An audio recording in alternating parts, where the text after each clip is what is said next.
नमस्कार, एबीपी गंगा के web bulletin में आपका स्वागत है। मेरठ से मैं हूं सनुज शर्मा।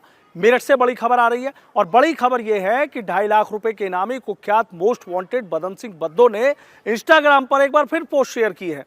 फिर इस बार पूर्व डीजीपी और राज्यसभा सांसद ब्रजलाल को लेकर टिप्पणी की है और उनकी बी टीम को लेकर टिप्पणी की है। सबसे बड़ी बात यह है कि मेरठ पुलिस की बात हो, एसटीएफ की बात हो, लगातार बद्दो की गिरफ्तारी के लिए दबिशें दे रही हैं, लेकिन बद्दो देश में ही है या विदेश में है, इस सवाल का जवाब पुलिस के पास नहीं है। 2019 में बदन सिंह बद्दो पुलिस कस्टडी से फरार हुआ था, लेकिन तब से लेकर आज तक वो कहां है, इस सवाल का जवाब किसी के पास नहीं है। सबसे बड़ी बात यह है कि बद्दो जब चाहता है तब अचानक से सोशल मीडिया पर एक्टिव हो जाता है, पुलिस को चुनौती दे देता है और अपनी बात कह जाता है। पुलिस जब इसका आईपी एड्रेस निकलवाती है तो कभी फ्रांस की बात निकलकर सामने आती है, कभी नीदरलैंड की, कभी ऑस्ट्रेलिया की, लेकिन हर बार लोकेशन बदल जाती है। अब सवाल ये उठ रहा है कि ये पोस्ट क्या बदन सिंह बद्दो का कोई साथी कर रहा है या फिर बदन सिंह बद्दो ही कर रहा है। बहरहाल बात चाहे जो भी हो, लेकिन इतना जरूर है कि 2019 से लेकर अब तक बदन सिंह बद्दो पुलिस को लगातार चुनौती दे रहा है, लेकिन आज तक उसकी गिरफ्तारी नहीं हो पाई है। दूसरी बड़ी खबर की बात कर लेते हैं और दूसरी बड़ी खबर है मेरठ एसटीएफ की टीम को बड़ी कामयाबी मिली है। मेरठ एसटीएफ की टीम ने नोएडा में छापा मारा और वहां पर एक फर्जी जो सेंटर है वो पकड़ा गया है। इस सेंटर में इंश्योरेंस कराने के नाम पर ठगी की जाती थी। मेरठ एसटीएफ को सूचना मिली थी, उस सूचना के आधार पर मेरठ एसटीएफ ने नोएडा में छापा मारा और छापा मारकर वहां से इमरान, रोहित और जितेंद्र नाम के 3 आरोपियों को गिरफ्तार कर लिया है। इन आरोपियों के कब्जे से लैपटॉप हैं, सिम कार्ड हैं, मोबाइल फोन हैं, तमाम जो डॉक्यूमेंट्स हैं वो मिले हैं, कुछ जो नकली मोहरें हैं वो भी मिली हैं।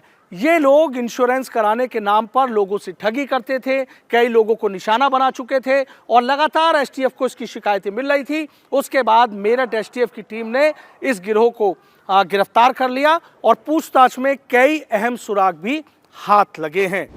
तीसरी बड़ी खबर की बात कर लेते हैं और तीसरी बड़ी खबर यह है कि राष्ट्रीय लोकदल 12 फरवरी से बीजेपी की घेराबंदी का बड़ा प्लान बना रही है। ये प्लान है चौधरी अजीत सिंह जी की जयंती को लेकर और उनके जन्मदिवस से ये शुरू करने जा रही है। राष्ट्रीय लोकदल के नेता घर घर जाएंगे, लोगों को अपने बारे में बताएंगे, बीजेपी की नीतियों की मुखालफत करेंगे और सबसे बड़ी बात यह है कि इसका जो शुरुआत है वो राष्ट्रीय लोकदल के मुखिया जयंत चौधरी मथुरा से करने जा रहे हैं, जबकि पूरे उत्तर प्रदेश में राष्ट्रीय लोकदल के नेता, राष्ट्रीय लोकदल के कार्यकर्ता पूरा प्लान बना रहे हैं और 12 फरवरी से लेकर 19 फरवरी तक राष्ट्रीय लोकदल के नेता घर घर जाएंगे, लोगों को जागरूक करेंगे, राष्ट्रीय लोकदल और गठबंधन के बारे में बताएंगे। सबसे बड़ी बात यह है कि घर घर जाने का जो अभियान है, इस अभियान की जो सफलता की कहानी है वो खतौली उपचुनाव में लिखी गई थी। शायद राष्ट्रीय लोकदल के नेताओं को यह बात समझ में आ गई है कि जनता के द्वार जाने से उनके उम्मीदों के द्वार खुल सकते हैं और शायद इसीलिए इस पर जो बड़ा प्लान है वो राष्ट्रीय लोकदल की तरफ से बनाया गया है। राष्ट्रीय लोकदल के राष्ट्रीय महासचिव त्रिलोक त्यागी ने बाकायदा मीडिया से रूबरू हुए, उनसे प्रेस कॉन्फ्रेंस की, तमाम जानकारियां दी। हालांकि उन्होंने बजट को लेकर भी सरकार पर सवाल खड़ा किया कि सरकार से जो उम्मीदें थी, बजट को लेकर तमाम दावे किए जा रहे थे, वो दावे बेकार साबित हुए हैं। कहीं भी ना किसानों की बात की गई, ना महिलाओं की, ना नौजवानों की। इस बजट को उन्होंने ये करार दिया कि ये बजट किसी काम का नहीं है। हालांकि बीजेपी के नेता इस बात को लेकर अपनी पीठ थपथपा रहे हैं कि जो बजट आया है ये बजट देश की तरक्की का बजट है, देश की उम्मीदों का जो बजट है वो ये बजट है। चौथी बड़ी खबर की बात कर लेते हैं और चौथी बड़ी खबर यह है एसएसपी मेरठ रोहित सिंह सजवाण ने लापरवाही पर बड़ा एक्शन लिया है और ये एक्शन लिया गया है सरधना थाने के इंस्पेक्टर जितेंद्र कुमार और हल्का इंचार्ज विजयपाल सोलंकी पर। एसएसपी रोहित सिंह सजवाण ने दोनों को निलंबित कर दिया गया। सबसे बड़ी बात यह है कि सरधना में जो डकैती हुई थी उस डकैती का खुलासा न करने और बदमाशों को ना पकड़ पाने में लापरवाह और नाकाम रहे इंस्पेक्टर जितेंद्र कुमार और हल्का इंचार्ज विजयपाल सोलंकी को सस्पेंड कर दिया गया है।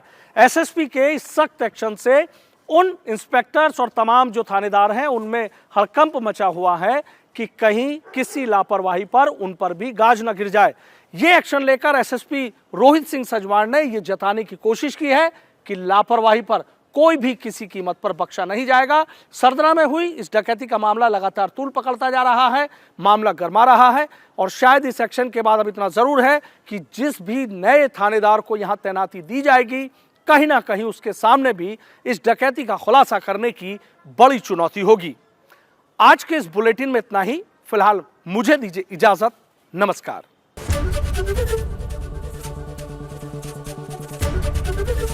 एबीपी गंगा, खबर आपकी, जुबान आपकी।